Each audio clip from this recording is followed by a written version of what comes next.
All right, hey everyone, it's RevKev here. It's a rainy, pouring rain Wednesday early afternoon here at home. Wednesday's my partial day off, partial get a few little administrative things done for work. So in my day off part, I'm going to get back into painting some Star Wars Legion miniatures.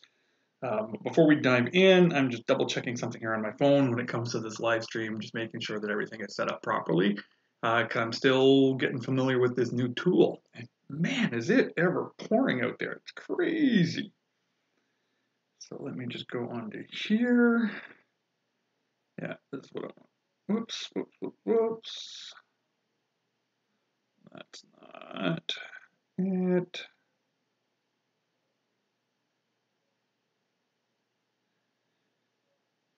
Let me just go onto my browser here, onto my laptop. Let's go over here.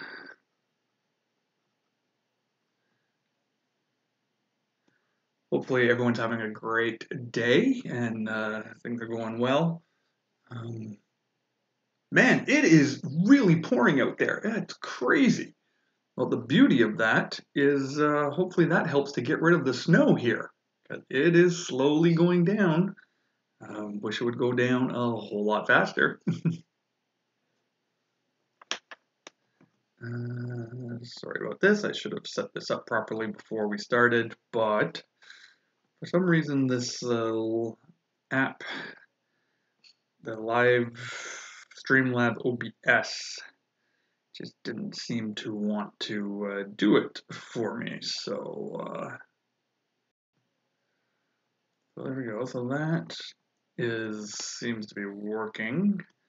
Cool. So I can change the title here to Star Wars Legion live stream painting. Go on. Enter, enter, enter. Come out.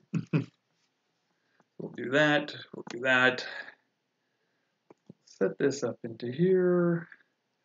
And then somewhere I should have. Where's my save?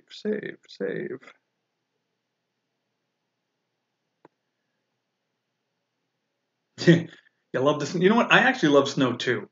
I actually really do. It's just been a really long winter here.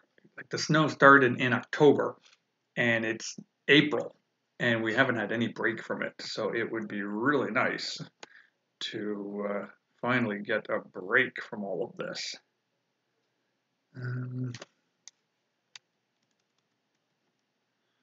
All changes saved already. Oh, okay, so it does it all automatically. So if I close this now, hopefully that saved everything. If I jump over to here, hopefully now, if I log into my trusty little phone, go into my YouTube app, go to my channel, and then Star Wars Legion live stream painting. That's what I just wanted to make sure that that was set up properly. Awesome. So, hope you're having a great day. I got to play some Star Wars Legion last night. Good game, close game. I'm still learning this thing. The video last night was a test. Didn't work well, so my apologies on that. So I got inspired to get painting again today. And yes, I just licked my paintbrush. I realize that's disgusting, but it's just part of the process to make the tip really nice. So I am getting back into painting these guys here, painting my unit of Rebel soldiers, which I had done a live stream for a few weeks ago now. I kind of gave myself an hour, and I tried to speed paint as many of them as I could in that hour, hoping to, wonder if that, it doesn't really want to focus in on these for some reason when I go too close to the camera, but this is kind of the dirty, grungy look I'm going for. This guy's a little bit too dark. Gonna have to re-highlight a few parts because it's a little too black. But yeah, he's kind of my base and hopelessly surrounded by stormtroopers there. So let's get some support guys in to help him out. So we'll start with just a few of the details that I missed last time before I get into the shading of everything. So I want to get into doing gloves, doing the kind of parts of the helmet here.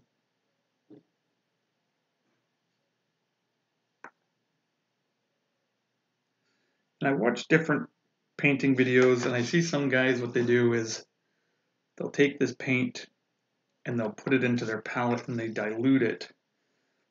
The problem is I find then it's just a little too diluted. I haven't perfected that art yet. I really don't know how to do that well. So I kind of save those techniques for when I'm doing, when I'm doing my heroes, or when I'm doing the ones that you really want to stand out. If you're wondering what that beep is, do not worry, my house is not on fire. That was my coffee maker telling me that it just turned off. Which game? Yeah, this is, Nico, this is Star Wars Legion by Fantasy Flight Game. This is their tabletop miniature battle game that they came out with last year. Just announced big major expansions for it from the Clone Wars, which I'm so pumped and so excited about.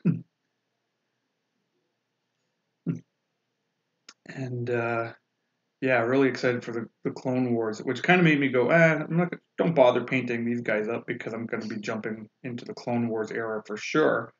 Because when it comes to this type of game, I think the Clone Wars just fits thematically and story-wise just so much better than the original trilogy does. But these guys look great all painted up, so that's why I want to get it done. So there you go. Just get that trimmed in on around that. So I'm using this color for the trim on the helmets and as well for the gloves and certain accessories like backpacks and things like that. So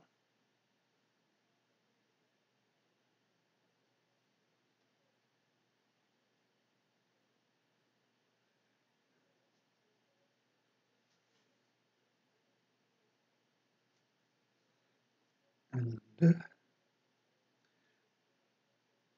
man, it is really raining. Can't believe it. Probably can't hear it hitting the window with the mic settings that I have, but it's really coming down.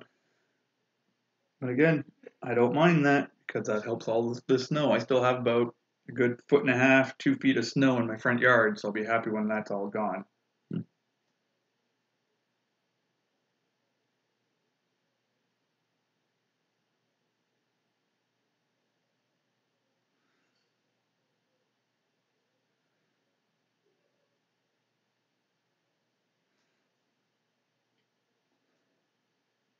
Starting to get pretty excited for Star Wars Celebration next week.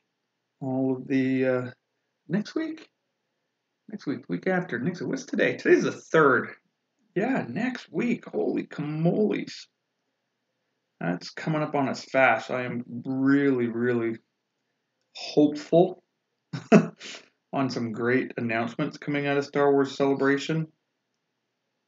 I'm not overly hopeful that I'll love Episode 9. To be honest, I just kind of hope they just end it well. If they are kind of claiming this as the end of the Skywalker saga, you're going to have to just do it a lot more justice than what they've given to the Skywalkers so far. But hopefully, we'll see some cool announcements coming out. Really looking forward more to things like, yeah, rain is good for a nap. Good point, but I can't take a nap because, I'm taking a little break right now from work, but I got to go back to work in a couple of hours. So if I fall asleep now, that would just be terrible. Yeah, looking forward to announcements with season 7 of Clone Wars. Looking forward for announcements with the Disney streaming of what's coming out with that. Hopefully there'll be some really cool news there. Mandalorian, really hoping we get some kind of footage from the Mandalorian about just something, just some, actual footage of what they're doing with the Mandalorian would be epic. It'd be absolutely epic to see.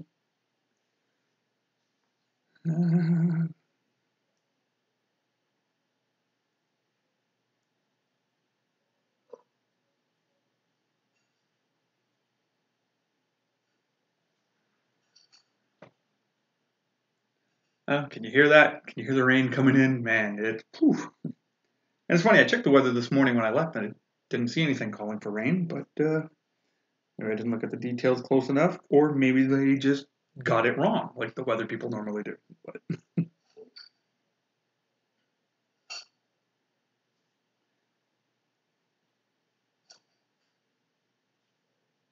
and of course, the beauty of this type of painting is, yeah, sometimes you kind of look at it like this, and it's like, yeah, it looks really raw. It doesn't look great. But the beauty of this is when you take these wash paints here, and then you just wash it. And I'm going to do some of that shortly. It just makes the whole thing pop. Just brings it right to life. Yeah, Clone Wars, definitely looking forward. Episode 9, meh. Yeah, no, I totally agree with you there, Nico. I think bang on. That's pretty much exactly where I'm standing as well. You know, a little part of me would love for them to pull it together and pull a rabbit out of their hat and blow us away. Just not particularly counting on that.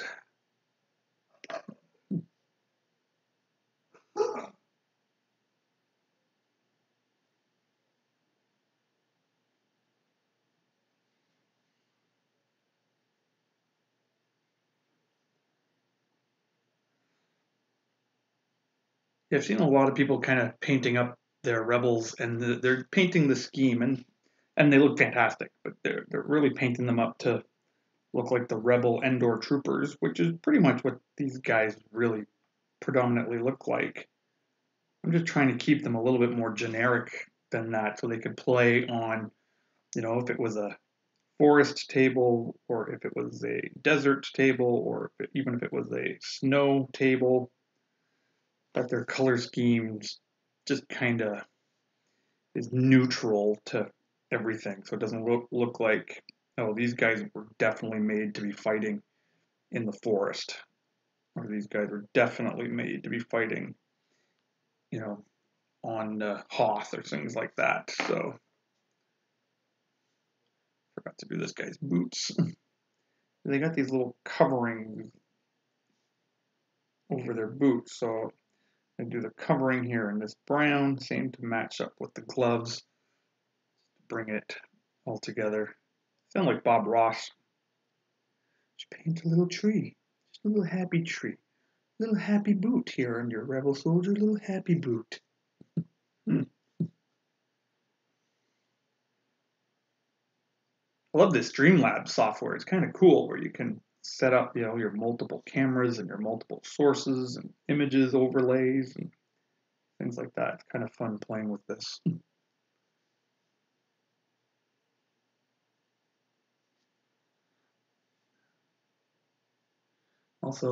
Have also try 1 day painting troopers. Nice. Yeah, cool. Ideally, when I paint, I do tend to try to get a unit done in one sitting. That's because just the nature of life is if I don't get them done quickly, as you've seen by my inconsistency of painting, and I haven't done anything since the last time I streamed this, they kind of just get forgotten.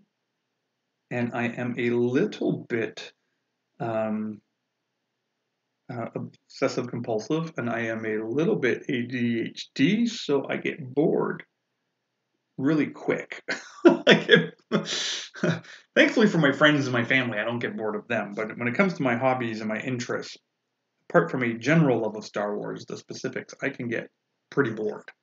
So if I don't get them done in a sitting, or at least in that first week, they will tend to sit around for a long time before I get back to them, because I'll jump into something else. Or I'll start painting something else. Or I'll go, oh, I want to paint some scenery, or oh, I want to make a table, or oh, I decide I want to play X-Wing instead. And I kind of jump around like that. Does my family also love Star Wars? That's a great question.